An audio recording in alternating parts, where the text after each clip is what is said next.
Assalamualaikum warahmatullahi wabarakatuh. Perkenalkan, nama saya Afrida Ayu Setiareni dengan NIM 102200010 dari kelas SMA. Di sini saya akan mempresentasikan tentang pinjaman online. Pinjaman online dalam perkembangannya menjadi pilihan banyak masyarakat dalam memenuhi kebutuhannya. Hal tersebut disebabkan karena kemudahan dan kecepatan dalam memprosesnya. Namun, hal ini banyak menimbulkan masalah baru, yaitu banyaknya layanan pinjaman online yang tidak terdaftar atau ilegal, sehingga keberadaannya sangat merugikan bagi orang yang melakukan pinjaman tersebut. Dikarenakan pinjaman tersebut dilakukan dengan cara yang tidak memberikan beban bunga yang tidak wajar, dalam hukum Islam, pinjam-meminjam merupakan kegiatan muamalah yang diperbolehkan. Namun di sisi lain, sangat mengharamkan riba. Pada peraturan Otoritas Jasa Keuangan ini ada dua hal yang disebutkan sebagai pertimbangan dibuatnya peraturan Otoritas Jasa Keuangan nomor 77 garis POJK titik 01 garis 2016 ini, yaitu yang pertama, bahwa teknologi informasi telah digunakan untuk mengembangkan industri uang yang dapat mendorong tumbuhnya alternatif pembiayaan bagi masyarakat. Yang kedua, bahwa dalam rangka mendukung pertumbuhan lembaga jasa keuangan berbasis teknologi informasi sehingga dapat lebih berkontribusi terhadap perekonomian nasional.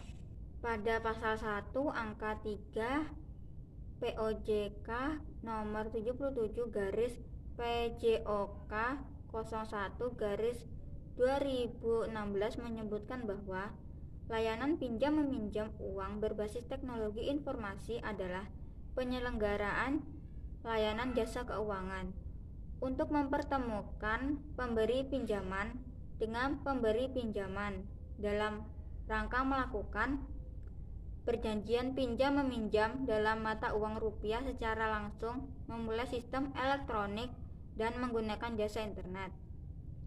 Kehadiran pinjaman online sebagai salah satu bentuk finansial merupakan dampak dari kemajuan teknologi yang dialami tidak saja negara Indonesia, tetapi juga dalam negara-negara lain di dunia. Pinjaman online ini banyak diamati oleh masyarakat karena menawarkan pinjaman dengan syarat dan ketentuan yang lebih mudah, praktis dibandingkan dengan tawaran pinjaman oleh lembaga keuangan konvensional seperti bank.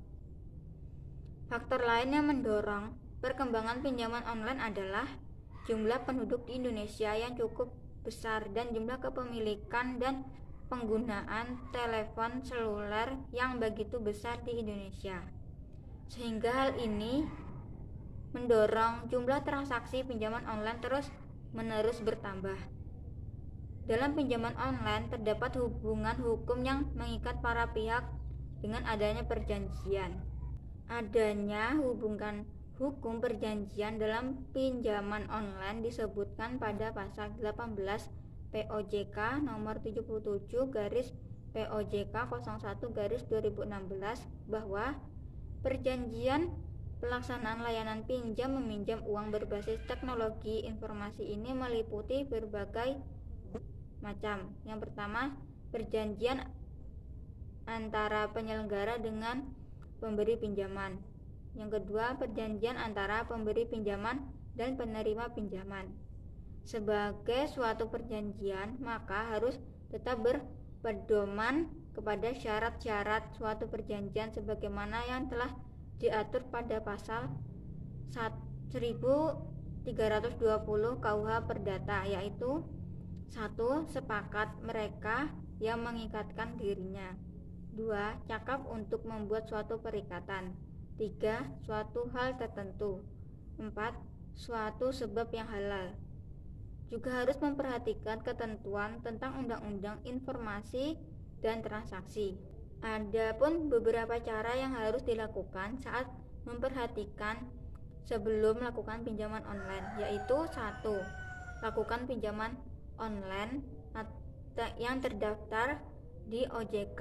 Daftarnya ada di situs dan sosial media OJK. Yang kedua, pinjam sesuai kebutuhan dan kemampuan untuk melunasinya. Tidak melakukan pinjaman yang melebihi kemampuan atau meminjam untuk menutupi atau melunasi utang lama. 3. Lakukan pinjaman untuk kegiatan yang produktif untuk mendorong ekonomi keluarga. Atas dasar ini perlu dilakukan penyuluhan hukum kepada masyarakat agar dapat mengetahui hak-haknya dan juga kewajiban ketika terikat dalam suatu perikatan melalui perjanjian pinjaman online. Adapun perjanjian pinjaman online, dalam transaksi para pihak terikat dalam sebuah perjanjian yang dibuat dengan kontrak elektronik yang telah diatur dalam Undang-Undang Nomor 19 Tahun 2016 tentang perubahan atas Undang-Undang Nomor 11 Tahun 2008 tentang transaksi dan informasi elektronik. Pembuatan perjanjian elektronik sama halnya dengan pembuatan kontrak biasa, yang diperlukannya tanda tangan sebagai bukti otentik perjanjian para pihak. Mungkin itu saja yang dapat saya sampaikan, kurang lebihnya saya mohon maaf. Wassalamualaikum warahmatullahi wabarakatuh.